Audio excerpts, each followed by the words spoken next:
अगर हम लोग पुराने लेक्चर की बात करें तो वहाँ पे हमने डिस्कस करा था सिंगल फेज और थ्री फेज सिस्टम को सीखा था। हमने एसी सिस्टम के बेसिक्स को जाना था। हमने ये सीखा था कि 50 हर्ट्ज का क्या मतलब होता है। देन मैंने आपको एसी के 2 सिस्टम बताए थे, सिंगल फेज और three phase. Single phase system को हमने डिस्कस करा, थ्री फेज सिस्टम को डिस्कस करा। एक इंपॉर्टेंट पॉइंट बताया था कि अगर 3 वायर में 3 वोल्टेज सप्लाई चल रही हैं, तो इसका मतलब ज़रूरी नहीं वो थ्री फेज हो, वो सिंगल फेज भी हो सकता है अगर वो तीनों के तीनों वोल्टेज एक साथ यूनिज़न में वेरी कर रहे हैं। ये सारी चीज़ें हमने पुराने लेक्चर में सीखी थी। थ्री फेज सिस्टम कब थ्री फेज होगा, यानी किस सिस्टम को हम थ्री फेज कहेंगे, जब उनके अंदर जो तीनों वोल्टेज हैं या उनके अंदर फ्लो होने वाली करंट जो है, उनका 120 डिग्री में वो आउट ऑफ फेज होंगे एक दूसरे से। ये हमने ड्रॉ करा था। देन फाइनली हमने स्ट्रक्चर के बारे में बात करी थी। तो 2 तरीके थे थ्री फेज सिस्टम को चलाने के, एक था थ्री फेज 4 वायर सिस्टम और एक था थ्री फेज 3 वायर सिस्टम। दोनों में हमने देखा था, हमने न्यूट्रल के रोल डिस्कस करे थे। देन फाइनली इस लेक्चर के अंदर मैं बात करने वाला हूँ single phase versus three phase system के ऊपर, ठीक है। हम इस लेक्चर के अंदर सीखेंगे कि हम क्यों थ्री फेज सिस्टम को प्रेफर करें या कहाँ पे प्रेफर करें सिंगल फेज के कंपैरिजन में। चलिए शुरू करते हैं। तो सबसे पहला बात करते हैं हम लोग कंसिस्टेंसी की ना। अगर हम लोग सिंगल फेज सिस्टम की बात करें तो सिंगल फेज सिस्टम यानी कि सिंगल फेज एसी सप्लाई कुछ इस तरीके से आपको दिखेगी। वहीं पे अगर हम कंपेयर करते हैं इसे थ्री फेज से, तो थ्री फेज सप्लाई आपको कुछ इस तरीके से RY मैंने लिया हुआ है। नाउ अगर हम बात करते हैं एक 1/50th सेकंड की, यानी कि अगर 50 हर्ट्ज की साइकिल है तो एक साइकिल को अगर मैं ध्यान से देखता हूं तो आप देख सकते हो सिंगल फेज सप्लाई में कि बहुत ही ज्यादा इनकंसिस्टेंट है as compare to the three phase. यानी कि अगर हम बात करते हैं यहाँ पे, अगर आप थ्री फेज को देखो, आप यहाँ पे खड़े हो तो देखो यहाँ से दूसरी पीक जैसी रेड की पीक डाउन होना शुरू होगी, इतने में येलो की पीक आ जाएगी, येलो डाउन शुरू होना होगा तो ब्लू आ जाएगा, ठीक है। तो इस तरीके की हमें कुछ कंसिस्टेंसी देखने को मिलेगी, यानी कि हमारे पास कंसिस्टेंटली एक पीक आती रहेगी। लेकिन अगर हम बात करते हैं सिंगल फेज की, तो सिंगल फेज में पूरी साइकिल में आधे टाइम में भी एक बार पीक आएगी, दूसरी पीक आने के लिए उसे 180 डिग्री का वेट करना पड़ेगा, ठीक है। बात समझ में आ रही है?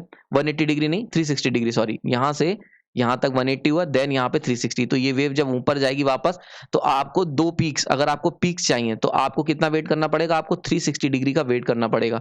जबकि यहाँ पे बहुत क्विकली आपको ऐसी पीक देखने को मिलेंगी। तो आई होप समझ में आ रही है। तो कंसिस्टेंसी के मामले में हम कह सकते हैं कि थ्री फेज सिस्टम जो होता है काफी कंसिस्टेंट होता है as compare to the single phase system. Next point की बात करते हैं एडिशनल वायर की। ये भी हमने पुराने लेक्चर में डिस्कस करा था। अगर मैं बात करता हूँ सिंगल फेज सिस्टम की, तो उसमें एक वायर लाइव होता है, दूसरा होता है न्यूट्रल। दो वायर की जरूरत होती है, दो में से एक तो लाइव हो गया, एक न्यूट्रल। न्यूट्रल काम क्या होता है? जस्ट सर्किट को कंप्लीट करने का काम होता है। यानी कि पावर जो डिलीवर हो रही होती है वो लाइव वायर से ही हो रही होती है। यानी कि क्या है? टोटल वेस्टेज है, एक वायर आपको केवल सर्किट को कंप्लीट करने के लिए लगाना पड़ रहा है। जबकि अगर थ्री फेज सिस्टम की बात करते हैं तो इसके अंदर तीनों के तीनों लाइव वायर हैं, यानी कि ऑल थ्री वायर जो होंगे उन तीनों से आप पावर को सेंड कर सकते हो। तो यहाँ पे हमें किसी भी तरीके की न्यूट्रल की जरूरत नहीं होती सर्किट को कंप्लीट करने के लिए, ठीक है। तो यानी कि थ्री फेज सिस्टम अपने आप में क्योंकि कंप्लीट होता है, तो एक चीज समझ में आ रही होगी कि आपको किसी भी एडिशनल वायर की जरूरत नहीं पड़ेगी इन थ्री फेज सिस्टम में। नेक्स्ट, तीसरी बात करते हैं स्मूथनेस इन ऑपरेशन की। ना अगर स्मूथनेस की बात करें, अगेन अगर आप सिंगल फेज सिस्टम को देखो तो आप देखोगे काफी ज्यादा हाई फ्लक्चुएशंस हैं, लगातार कंटिन्यूस फ्लक्चुएशंस हैं। जबकि अगर हम बात करते हैं हाई फ्लक्चुएशंस और ज्यादा फ्लक्चुएशंस होंगे तो नॉइज ज्यादा होगी, क्योंकि कोई भी मशीन जिसमें क्या हो रहा है कि आधी साइकिल में पावर आ रही है, आधी साइकिल में पावर रिवर्स हो रही है, तो वहां पे क्या होगा, वो मशीन जो होंगी काफी ज्यादा नॉइज क्रिएट करेंगी। वहीं पे अगर हम बात करते हैं थ्री फेज सिस्टम की, तो आप देख सकते हो काफी ज्यादा स्मूथनेस है, हाई फ्लक्चुएशंस नहीं, बल्कि इसमें क्या है, मिनिमम फ्लक्चुएशंस है। आप देख सकते हो बहुत ही अच्छी स्मूथनेस होती है थ्री फेज सिस्टम में। तो क्योंकि स्मूथनेस अच्छी है, फ्लक्चुएशंस कम है, तो नॉइज कम होगी। तो इसीलिए अगर आप प्रेफर करोगे तो कोई भी ऐसी बड़ी मशीन जहां पे अगर आपके पास थ्री फेज चलने वाली मशीन हैं, तो आप नोटिस कर सकते हो वो कम नॉइज क्रिएट करेंगी as compare to the single phase system और सिंगल फेज मोटर। तो जितनी भी सिंगल फेज मोटर या सिंगल फेज सिस्टम्स होते हैं वो सब क्या होते हैं कि वो कम ज्यादा नॉइज प्रोड्यूस करते हैं as compare to the three phase. तो थ्री फेज सिस्टम जहां भी यूज होगा उसमें नॉइज कम से कम होगी as compare to the single phase system. Now यहाँ इसका मेनली रीजन क्या है? स्मूथनेस है। तो अगर कहीं पे भी अगर आपकी प्रायोरिटी है कि स्मूथनेस होनी चाहिए ऑपरेशन में, यानी कि जो भी तुम ऑपरेशन परफॉर्म करवा रहे हो मशीन का वो स्मूथ होना चाहिए, तो वहां पे आप क्या करेंगे? थ्री फेज सिस्टम को प्रेफर करेंगे। नेक्स्ट अगर हम बात करते हैं, ये बड़ा इंपॉर्टेंट पॉइंट है, high transmission at low amperage. अब एम्परेज का क्या मतलब होता है? तो जनरली अगर हम बात करते हैं, एम्परेज का मतलब होता है एम्पेयर्स। इसका क्या मतलब हुआ कि अगर हम एक एम्पेयर ले रहे हैं, यानी कि अगर एक ले रहे हो, यूनिट ले रहे हो, तो एम्पेयर लिखा जाता है। वहीं पे अगर हम बात करते हैं मोर देन 1 एम्पेयर अगर करंट होगा तो उसे एम्परेज भी कहते हैं, एम्पेयर्स। जैसे कि हम कहते हैं ना 20 एम्पेयर्स करंट है, तो एम्पेयर्स की जगह एम्परेज वर्ड यूज करा जाता है, ठीक। तो अगर इसमें बहुत ज्यादा रॉकेट साइंस नहीं है, बहुत लोग कंफ्यूज होते हैं, मेरे पास कई लोग के क्वेश्चंस आते हैं कि सर कैसे हम कह सकते हैं कि एम्पेयर है कि एम्परेज है, एम्परेज का क्या मतलब होता है, क्या डिफरेंस होता है। तो बेसिकली क्या क्या जो बेसिक कॉमन डिफरेंस है, अगर एम्पेयर लिखा हुआ है तो सिंगल यूनिट होगा, यानी कि single unit current 1 ampere current. अगर 1 एम्पेयर है, 1 है तो एम्पेयर लिखोगे, और 1 से ज्यादा है, मोर देन 1 है तो एम्परेज लिखोगे। तो 20 एम्परेज का मतलब क्या होगा, more than 1 ampere current. Okay, तो कभी कभी क्या होता है एम्पेयर्स भी लिखा होता है, तो जनरली हम लोग क्या होता है टेक्निकल लैंग्वेज हम लोग कह देते हैं कि इतना एम्परेज, एम्परेज का मतलब मोर देन 1 एम्पेयर करंट उस वायर में फ्लो होने वाला है, ठीक है। तो यहाँ पे हम लोग ये जो चौथा पॉइंट है, इसके अंदर हम लोग डिस्कस करेंगे कि high transmission and low amperage, यानी कि मुझे ज़्यादा पावर ट्रांसमिट करनी है और कम एम्परेज पे डिलीवर करनी है। तो उसको जरा देखते हैं। अगर हम लोग बात करते हैं सिंगल फेज सिस्टम की, तो सिंगल फेज सिस्टम जो होता है लो ट्रांसमिशन एट हाई एम्परेज, यानी कि सिंगल फेज सिस्टम में कम पावर भेज पाओगे और ज़्यादा एम्परेज लगेगा। वहीं पे अगर हम बात करते हैं थ्री फेज सिस्टम की, तो ऐसे सिस्टम में आप ज़्यादा पावर भेज सकते हो कम एम्परेज से। नाउ ये बात कैसे कह सकता हूं मैं, इसको जरा देखते हैं। तो इसके लिए एक एग्जांपल लेता हूं मैं। एग्जांपल में एक सिंपल सा सिस्टम लेता हूं, एक सिंपल सी इक्वेशन लेता हूं कि मुझे 1000 वॉट ट्रांसफर करनी है 0.8 पावर फैक्टर के लोड को, और 200 वोल्ट पे ट्रांसफर करनी है, ठीक है। ये 200 वोल्ट जो है फेज वोल्टेज ले लिया है, और उसे एक बार मैं सिंगल फेज सिस्टम से ट्रांसफर करूंगा और एक बार three phase system star connected system से ट्रांसफर करूंगा, ठीक है।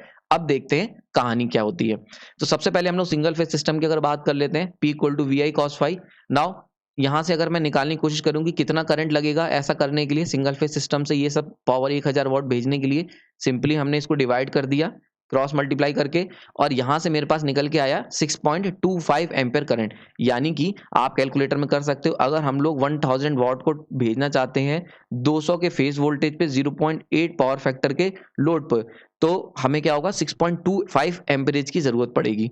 वहीं पे अगर हम बात करते हैं थ्री फेज पावर की, तो P equal to 3 V phase I phase cos phi, इसको हम लोग √3 VL/IL भी कह सकते हैं।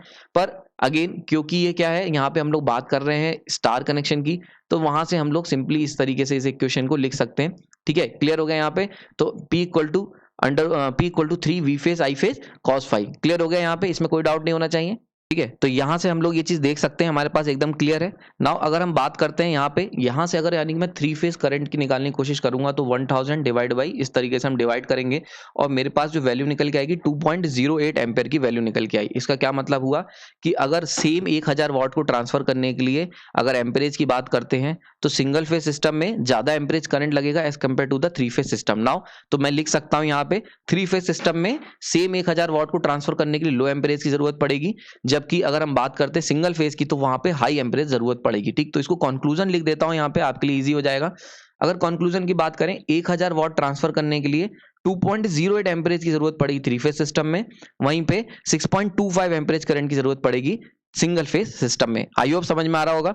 नाउ एक और कंक्लूजन मैं यहां से ड्रॉ कर सकता हूं। अभी हमने क्या करा था पुराने केस में, पावर को कांस्टेंट ले लिया था, लेकिन अगर हम बात करते हैं एम्परेज को, यानी कि अगर मैं एम्परेज को फिक्स कर लूं फॉर सेम एम्परेज, तो सेम एम्परेज यानी कि मैं एग्जांपल ले लेता हूं 6.25, यानी जस्ट प्रीवियस केस ले रहा हूं, और उसमें जो एम्परेज है वो 6.25 एम्पेयर मैंने फिक्स कर लिया है।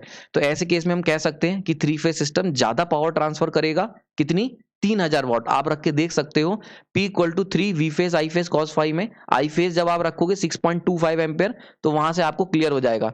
तो हम कह सकते हैं कि थ्री फेज सिस्टम में ज्यादा सेम एम्परेज पे अगर तुम पावर को भेज रहे हो, तो three phase system same amperage पे ज्यादा पावर भेजेगा as compare to the single phase system, ठीक है। ये चीज क्लियर हो रही होगी।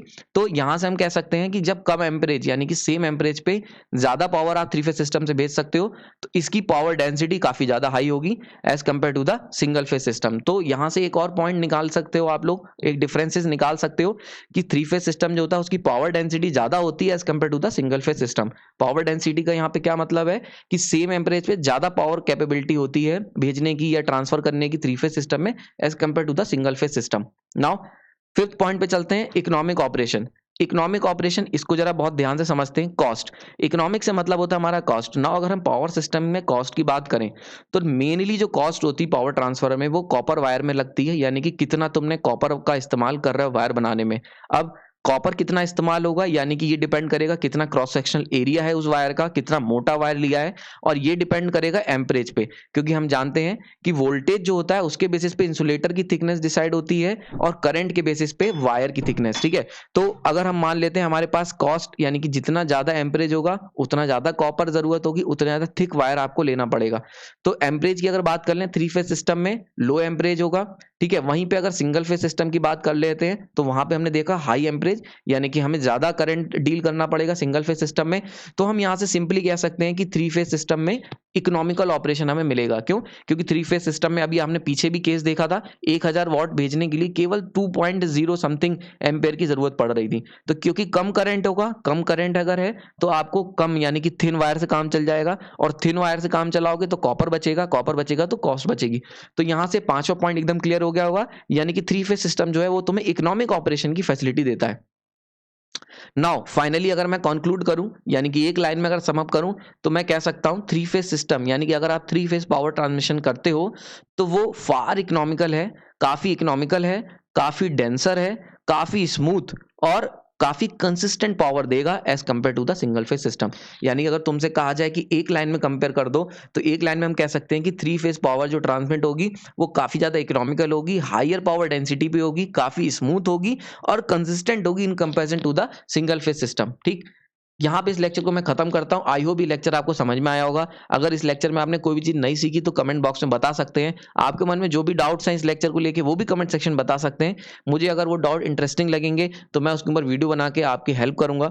मेरा यहाँ पे पूरा का पूरा फोकस है कि मैं आपकी जो भी हेल्प कर सकता हूँ मशीन लर्निंग में, मशीन को सीखने में, उसमें आपकी हेल्प करूँ। और आप इस चैनल से जुड़े रहें, नए नए वीडियोस मैं आपके लिए लाता रहूँगा। आपके जो भी क्यूरियोसिटी है, जो भी आपके क्वेश्चंस हैं वो आप कमेंट सेक्शन मुझे बताइए, मैं उसके ऊपर उनको सॉल्व करने की कोशिश करूँगा। जितनी मेरी कैपेबिलिटी है, जितनी मेरी नॉलेज है, जितनी मैं रिसर्च कर सकता हूँ, उसकी हेल्प से आपके वो आंसर को सॉल्व करने की कोशिश करूँगा। आपने अपना कीमती समय दिया उसके लिए धन्यवाद। लेक्चर सीरीज से जुड़े रहें, जल्दी हम लोग 3 फेज ट्रांसफार्मर शुरू करने वाले हैं। पहले बेसिक आपका बना रहा हूँ, एक बार बेस सेट हो जाएगा देन उसके ऊपर मैं बिल्डिंग बनाऊंगा 3 फेज ट्रांसफार्मर की। तब तक के लिए धन्यवाद।